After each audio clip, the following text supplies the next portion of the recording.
अऊज़ु बिल्लाहि मिनश्शैतानिर्रजीम।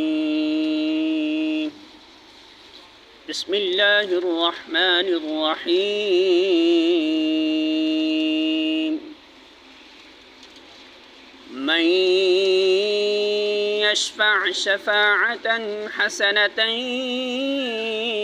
यकुन लहु नसीबुम मिन्हा वमन यशफ़अ शफ़ाअतन सय्यअतन यकुन लहु किफ़्लुम मिन्हा वकान अल्लाहु अला कुल्लि शैइन मुक़ीता।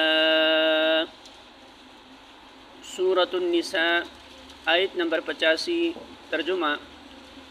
जो भलाई की सिफारिश करेगा वो उसमें से हिस्सा पाएगा और जो बुराई की सिफारिश करेगा वो उसमें से हिस्सा पाएगा, और अल्लाह हर चीज़ पर नज़र रखने वाला है।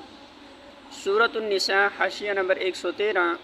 यानी ये अपनी अपनी पसंद और अपना अपना नसीब है कि कोई खुदा की राह में कोशिश करने और हक़ को सर बुलंद करने के लिए लोगों को उबारे और उसका अजर पाए, और कोई खुदा के बंदों को गलत फहमियों में डालने और उनकी हिम्मतें पस्त करने और उन्हें इलाए कलिमतुल्लाह की साई व जोहद से बाज रखने में अपनी क़ुव्वत सरफ़ करे और इसकी सज़ा का मुस्तहिक़ बने।